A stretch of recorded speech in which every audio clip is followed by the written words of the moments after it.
11 number question है, ठीक है, ये अच्छा क्वेश्चन है। Okay, 100 turns closely wound on circular coil of radius 10 centimetre carries a current of 3.2 ampere. ये करंट जो कैरी कर रहा है कितना, 3.2 एम्पियर का, और नंबर ऑफ टर्न्स कितने हैं, 100 है।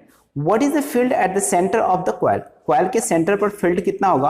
What is the magnetic moment of this coil. पहला पार्ट तो यही है, ए एंड बी क्वेश्चन। उसके बाद नीचे लिखा हुआ है the coil is placed in a vertical plane and free to rotate about a horizontal axis which coincide with the diameter, diameter के साथ कोइंसाइड। तो मैं सेकंड पार्ट को अभी पहले फर्स्ट पार्ट कर लेते हैं, उसके बाद सेकंड पार्ट करते हैं। देखिए पहला क्वेश्चन क्या कह रहा है कि what is the magnetic field at the centre of the coil. मान लो ये जो है ना टर्न्स जो है ये 100 टर्न्स है इस तरह से, ठीक है। ये तो तुमको 2D में थोड़ा सा दिखेगा, ऐसे बना रहे हैं सर, लेकिन ये एक ही पर रहता है, एक ही जगह पर ऐसे सर्कुलर 100 टर्न्स किया हुआ है। अच्छा, और ये ऐसा नहीं कि फैला जा रहा है, एक ही जगह पर कॉइल है। ओके, अब इसमें ना हमें मैग्नेटिक फील्ड एट सेंटर निकालना है, सेंटर पर मैग्नेटिक फील्ड कितना निकालना है। तो देखो सर्कुलर कॉइल के केस में तुमको बताया मैग्नेटिक फील्ड की जो वैल्यू होती है वो कितनी होती है, μ0 NI अपॉन 2R, ठीक है। तो ये है मैग्नेटिक फील्ड की वैल्यू, और 4 पाई इंटू 10 की पावर -7 होता है, और नंबर ऑफ टर्न्स कितना है, 100 है। क्या मैं बातें समझ में आ रही है। और I जो है ना 3.2 अपॉन 2 इंटू R, R की जगह पर कितना लिखेगा, 10 इंटू 10 की पावर -2। ओके, तो ये ऐसे हो जाएगा, यहाँ पर समझ में आई बातें इतनी। और ये आगे अगर लिखोगे तो कितना होगा, 2 पाई इंटू इसको ऊपर लिखेंगे ना तो कितना हो जाएगा, 10 की पावर 5 इंटू 3.2। ओके, और ये जो है ना 2 इंटू इसको लिखोगे ना 3.14 और 3.2 इंटू 10 की पावर -5 इतना होगा। तो ये लगभग इसको मल्टीप्लाई करोगे ना तो 10 के इक्वल हो जाएगा। तो 2 इंटू 10 की पावर -5, 2 इंटू 10 की पावर -4। तो ये सेंटर पर इतना टेस्ला होगा, ठीक है। और सेंटर पर हमें समझ में आ गया, तो सेंटर पर क्लियर है। उसके बाद हम नेक्स्ट क्या करेंगे, what is the magnetic moment of this coil. इस कॉइल का मैग्नेटिक मोमेंट कितना होगा, बी मैग्नेटिक मोमेंट, ठीक है। मैग्नेटिक मोमेंट को हम किससे लिखते हैं, एम से, और इसका फॉर्मूला हमने आपको सिखाया INA, ईना नहीं। तो मैग्नेटिक मोमेंट इक्वल टू क्या होगा, ईना, INA, I करंट है, N नंबर ऑफ टर्न्स है, A area of cross section है। तो I की जगह पर आप कितना लिखिएगा बताइए मुझे, 3.2 into N number of turns है 100 into area of cross section जो है वो कितना होगा, पाई R स्क्वायर। तो पाई की जगह पर कितना लिखेंगे आप बताइए, पाई R स्क्वायर। तो पाई की जगह पर तो 3.14 लिखोगे। चलो कोई नहीं, एक बार मैंने लिख दिया ताकि कंफ्यूजन ना हो। ये कहाँ से क्या आ गया, 1.4 इंटू R की जगह पर बता मुझे कितने लिखोगे, 10 इंटू 10 की पावर -2 मीटर स्क्वायर। तो 3.2 इंटू 3.14 इंटू 10 इंटू 100 इंटू 10 की पावर -4। और ये जो है ना इसको करेंगे ना, देखो इधर मल्टीप्लाई 10 की पावर 4 हो जाएगा, तो ये कैंसिल हो गया। इसको करोगे तो 10 लगभग 10 के इक्वल इतना आएगा। क्या आएगा बताओ मुझे, मैग्नेटिक मोमेंट का यूनिट क्या होगा, एम्पियर मीटर स्क्वायर, ठीक है। अब इसका सेकेंड पार्ट है। इस सेकेंड पार्ट में आपको टॉर्क की वैल्यू निकालनी है, ठीक है। ये क्या रहा है कि द कॉइल देखो the coil is placed in a vertical plane and is free to rotate. इसको एक बार रफ कर देता हूं फिर मैं आगे बढ़ता हूं। देखिए प्यारे बच्चों, ये जो था ना A एंड B पार्ट, उसी के रिजल्ट का यूज करके C एंड D पार्ट को सॉल्व करना है। लेकिन देखिए कंडीशन क्या है, the coil is placed in a vertical plane. अब देखो ये जो कॉइल है ना, देखो ये कॉइल है और इसको वर्टिकल प्लेन में रखा गया ऐसे, ये वर्टिकल प्लेन है। बुक को ऐसे रखो इधर। पहले क्वेश्चन कह रहा है कि ये वर्टिकल प्लेन में, ओके, और ये हॉरिजॉन्टल। अब मान लो ये तुम्हारे साइड से ऐसे दिखेगा, फ्रंट फेस तुमको दिखेगा, बट ये ऐसे है, ऐसे, ठीक है। अब इसका जो ये वर्टिकल एक्सिस होगा और ये क्या होगा, हॉरिजॉन्टल एक्सिस होगा। समझ में आ रही है हमें बातें। तो इस हॉरिजॉन्टल एक्सिस के अलोंग मूव करता है, ठीक है।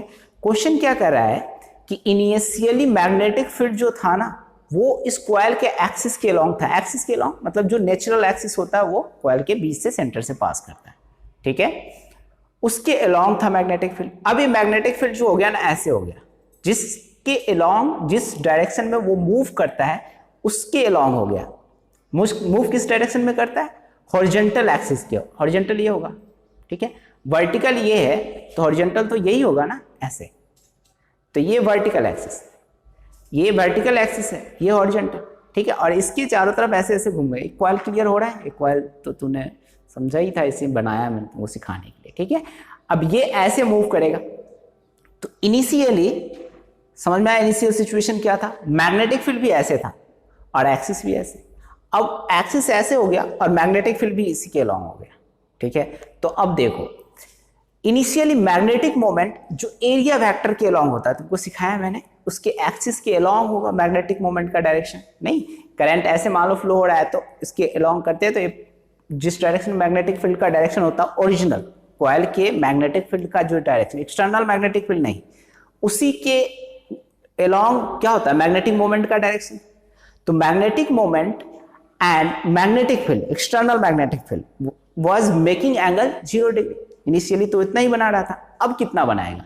तो मैग्नेटिक फील्ड ये ऐसे होगा, ठीक है, ये मान लो इस डायरेक्शन में करंट फ्लो हो रहा है, मैं इधर से देख रहा हूँ, इस डायरेक्शन में फ्लो हो रहा है, तो मैग्नेटिक फील्ड तो ये हो जाएगा। या फिर मान लो तुम इधर से ही कर लो, मैग्नेटिक फील्ड का डायरेक्शन ये होगा और एक्सिस ये है, तो मैग्नेटिक फील्ड के डायरेक्शन में मैग्नेटिक मोमेंट का डायरेक्शन होता है। ये बार बार क्लियर कराओ, जो ओरिजिनल कॉइल है ना उसके मैग्नेटिक फील्ड के, एक्सटर्नल मैग्नेटिक फील्ड की बात नहीं कर रहे हैं। एक्सटर्नल मैग्नेटिक फील्ड का डायरेक्शन और मैग्नेटिक मोमेंट का डायरेक्शन दोनों, ये अब देखो दोनों कितना डिग्री का एंगल बनाएगा। ये तो एक्सटर्नल मैग्नेटिक फील्ड है और मैग्नेटिक फील्ड जो इस कॉइल की वजह से है, या मैग्नेटिक मोमेंट का जो डायरेक्शन है इस कॉइल की वजह से इधर है, तो ये दोनों कितना डिग्री का एंगल बनाएंगे? 90 डिग्री का। क्या हमें बातें समझ में आ रही है? इनिशियली तो 0 डिग्री का बना रहे थे क्योंकि यही डायरेक्शन मैग्नेटिक फील्ड का था और यही डायरेक्शन मैग्नेटिक मोमेंट का था। अब एक्सटर्नल मैग्नेटिक फील्ड ये हो गया और एक्सिस ऑफ रोटेशन भी यही है, तो अब तो मैग्नेटिक फील्ड ऐसा हो गया और मैग्नेटिक मोमेंट का डायरेक्शन ये परपेंडिकुलर, तो 90 डिग्री हो गया। क्या हमें बातें समझ में आ रही है? तो हम इनिशियली जो लेंगे टॉर्क, क्योंकि थीटा इनिशियल जो है कितना है? 0 डिग्री है, तो टॉर्क इनिशियल जो होगा क्या होगा? mb sin 0, sin 0 की वैल्यू कितनी होगी? 0, एंड फाइनल थीटा जो है वो 90 डिग्री है, π/2। तो टॉर्क फाइनल जो होगा क्या होगा? mb sin 90, और sin 90 की वैल्यू कितनी हो जाएगी? 1।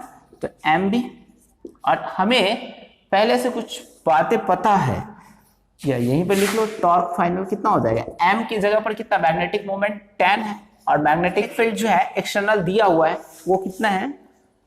वो है 2 टेस्ला, ठीक है, यूनिफॉर्म मैग्नेटिक फील्ड में। तो 2 टेस्ला है, तो 2 इंटू इतना कर देंगे तो मतलब 2 टेस्ला हमें दिया हुआ है एक्सटर्नल मैग्नेटिक फील्ड। एक्सटर्नल वो कितना है? 2 टेस्ला है, तो एक्सटर्नल मैग्नेटिक इसमें मल्टीप्लाई करेंगे तो इतना होगा। अब इस टॉर्क का वैल्यू कितना लिखेगा तो इसका यूनिट क्या होगा? तो न्यूटन मीटर होगा टॉर्क का। यहाँ पर इतना समझ में आ रही बात है इसमें, ठीक है। टॉर्क तो पहले से जाते हैं mb sin थीटा, नहीं किसी को कॉइल के कारण मैग्नेटिक मतलब टॉर्क तो इतना ही लगेगा mb sin थीटा, ठीक है। रेक्टेंगल के कारण सिखाया हुआ है, लेकिन सर्कुलर के कारण टॉर्क इतना ही लगता रहता है। ओके, हमें बातें समझ में आ रही है। तो टॉर्क का तो हो गया तुम्हारा, इनिशियल इतना होगा, फाइनल इतना होगा। अब देखो डी नंबर क्वेश्चन क्या कह रहा है? डी नंबर क्वेश्चन कह रहा है find the angular velocity. Angular velocity निकालना है। अभी ये जो रोटेट करेगा ना इस एक्सिस पर, इस एक्सिस पर, तो इसके कारण कौन सर्कुलर मोशन में जो है, मोशन तो सर्कुलर ही कर रहा है ना रे, तो सर्कुलर मोशन में कौन सा चीज रोटेट मतलब चेंज होता है? Angular position. तो एंगुलर स्पीड कितनी होगी ये बतानी है आपको, ठीक है। तो एंगुलर स्पीड अभी निकालिए, देखिए वी नो जो टॉर्क होगा ये इसका टॉर्क का वैल्यू कितना होगा? mb sin theta. क्या मैं इतनी बातें समझ में आ रही है? mb sin theta. अब हुआ क्या कि एंगुलर वेलोसिटी के कारण torque due to angular velocity, या फिर टॉर्क ड्यू टू रोटेशनल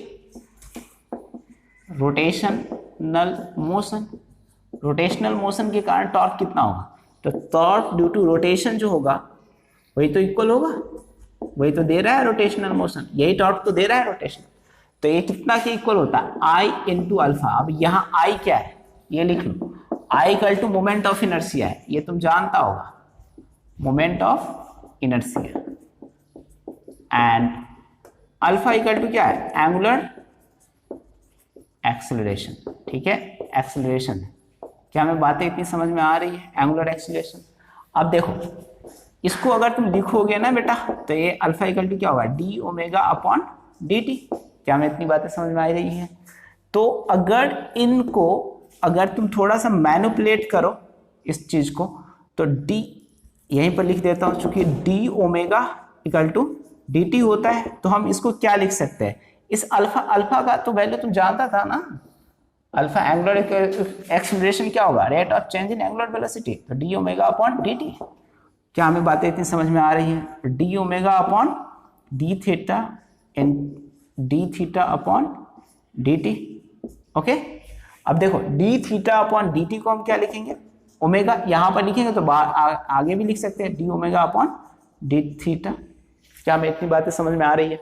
अब ये चीज जो है ना, मतलब D omega upon d t को इतना लिख सकते हैं। तो अब इस बात को ना, इस बात को, ये टॉर्क जो रोटेशन का है और करंट की वजह से जो टॉर्क लगा, दोनों इक्वल ही है, तो इन दोनों को क्या करेंगे, इक्वल करेंगे। ठीक है, तो इसको इसकी जगह पर तुमको वैल्यू पुट करना पड़ेगा। ठीक है, तो एक काम करो, फ्रॉम इक्वेशन 1 and 2, एक इसको मैं रफ कर देता हूँ, फिर इधर करते हैं।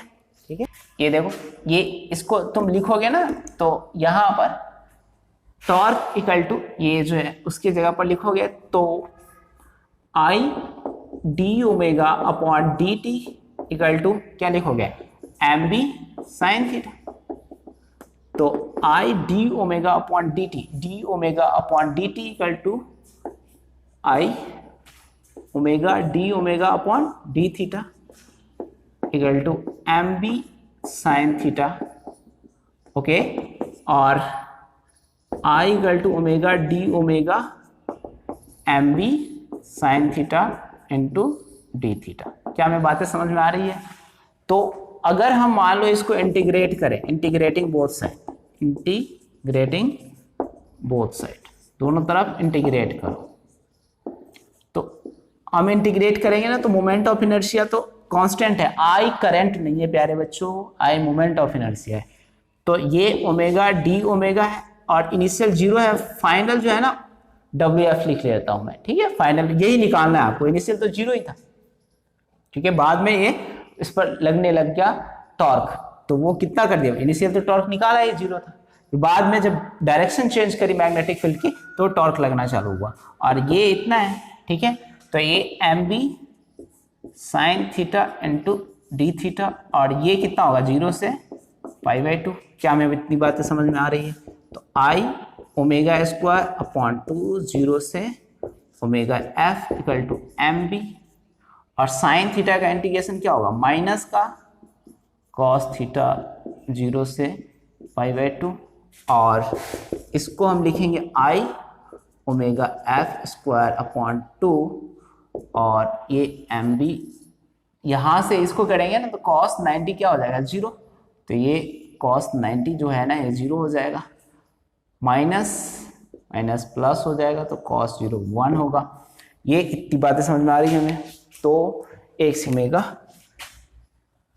आई omega F square upon 2 M B sine 0 का 1, ओके, और ओमेगा एफ अगर निकालेंगे तो 2 एम बी अपॉन आई, नहीं, और ये हो जाएगा इतना, यहाँ से 1/2। ओके, यहाँ पर 2 एम की जगह पर आपको वैल्यू आया था 10 एंड 2 टेस्ला दिया हुआ है एक्सटर्नल, ठीक है, अपॉन आई, और ये जो है 0.1 kg मीटर स्क्वायर। ओके, और 10 के पावर कितना, 1/2। तो इसको सॉल्व करेंगे ना, 2 इंटू 10 इंटू 2 ऊपर जाएगा 20, 1/2, और इसको स्क्वायर रूट निकालेंगे ना तो 20 इंटू 20। ओके, तो 20 ये पर सेकेंड होगा, रेडियन पर सेकेंड नहीं होगा, फाइनल की वैल्यू। ठीक है, क्या हमें बातें समझ में आ रही है इतनी? तो ये हो गया तुम्हारा 4.11। ओके।